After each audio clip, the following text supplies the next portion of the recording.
जय हिंद साथियों, स्वागत है आपका self study classes YouTube channel और ऐप में। दोस्तों, अपना डाउट्स क्लियर वाला जो सेशन चलता है वो रोज आपके लिए वीडियो आते हैं। ऐसे हिंदी साहित्य में बहुत सी रचनाएं हैं जो एक जैसी हैं, बहुत से ऐसे प्रश्न हैं दोस्तों जिनमें डाउट्स आपको लगता है और हम डाउट्स के चक्कर में गलत क्वेश्चन करके आ जाते हैं, है ना। तो आपको बने रहना है इसी प्रकार से self study classes YouTube channel पर। और दोस्तों, अभी तक अगर आपने सेल्फ स्टडी क्लासेस का ऐप डाउनलोड नहीं किया तो ऐप जरूर डाउनलोड कर ले। वहां पर आपके लिए हिंदी साहित्य का कोर्स लॉन्च किया गया, तो आप कोर्स में एडमिशन ले सकते हैं। ठीक है, तो दोस्तों सबसे पहले यहां पर आपसे पूछा जाता है कि सन्यासी किसकी रचना है। सन्यासी किसकी रचना है।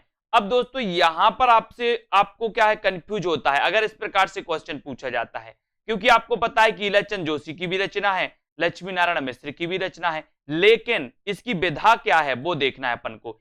ईलाचंद जोशी की जो सन्यासी रचना है इसकी विधा है दोस्तों उपन्यास, यानी कि ये ईलाचंद जोशी का क्या है, उपन्यास है। जबकि ये लक्ष्मी नारायण मिश्र का क्या है, नाटक। ये नाटक आपको पता है, बोले सर लक्ष्मी के नाटक में, है ना, लक्ष्मी का नाटक छोड़ के लोग क्या बन जाते हैं, सन्यासी बन जाते। लक्ष्मी का नाटक, तो लक्ष्मी नारायण मिश्र नाटक से नाटक है और सन्यासी बन जाते, तो सन्यासी इनका नाटक है ना। ईलाचंद जोशी का ये सन्यासी क्या है, उपन्यास। ठीक है, इसको देखेंगे। अब दोस्तों दूसरा आपका डाउट है मुक्ति पथ, ये किसकी रचना है। अब मुक्ति पथ के बारे में दोस्तों आपको दिख रहे होंगे उदय शंकर भट्ट, ईलाचंद जोशी और अभय मौर्य, ये तीन लोगों की रचना है। अगर ऐसा क्वेश्चन आएगा तो ये क्वेश्चन गलत होगा, क्योंकि उदय शंकर भट्ट की भी रचना है, ईलाचंद जोशी की भी है, अभय मौर्य की है। लेकिन अगर आपसे पूछा जाएगा कि मुक्ति पथ नाटक किसका है, तो आपका उत्तर उदय शंकर भट्ट होगा।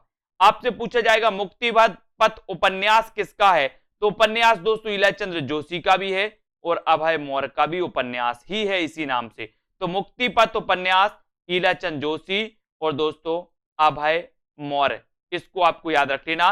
उदय शंकर भट्ट का मुक्ति पथ क्या है, नाटक है। ईलाचंद जोशी का क्या है, उपन्यास है। अभय मौर्य का क्या है, उपन्यास है।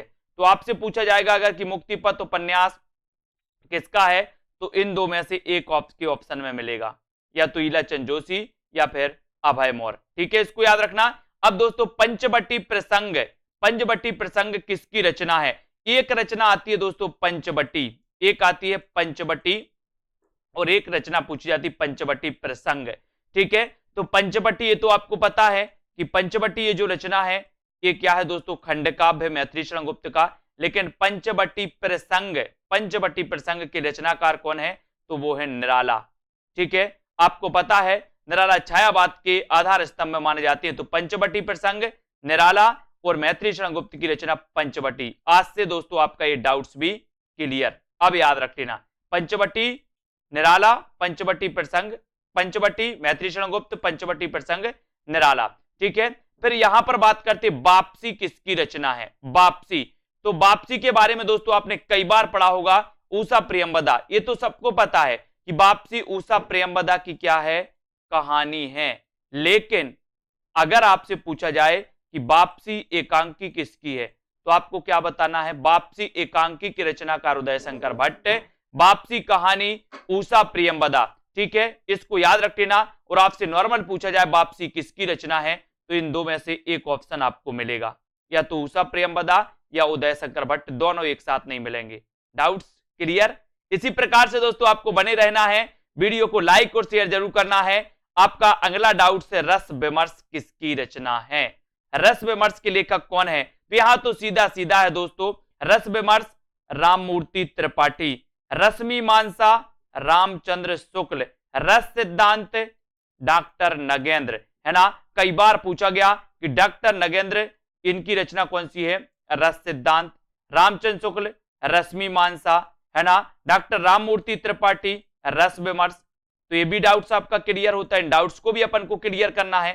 ठीक है, और इसी प्रकार से दोस्तों आपको बने रहना है। अगला वीडियो आपके लिए पुनः आएगा, अगला वीडियो आप जरूर देखें। ठीक है, और डाउट्स वाले सेशन में जरूर जुड़िए, अपने मित्रों तक शेयर करिए, यहां से आपके क्वेश्चन गलत होते हैं। और जिन्होंने अभी तक सेल्फ स्टडी क्लासेस का ऐप डाउनलोड नहीं किया, वो ऐप जल्दी आज ही प्ले स्टोर में सर्च करें सेल्फ स्टडी क्लासेस और लग जाए दोस्तों अपने डाउट्स क्लियर करने के लिए। अपने जो वीडियो हिंदी साहित्य को दोस्तों ट्रिक तरीके से पढ़ने के लिए, विस्तृत अध्ययन, टेस्ट लगाकर पढ़ने के लिए एकमात्र सेल्फ स्टडी क्लासेस। ठीक है, तो आज के इस वीडियो के लिए बस इतना ही। जय हिंद।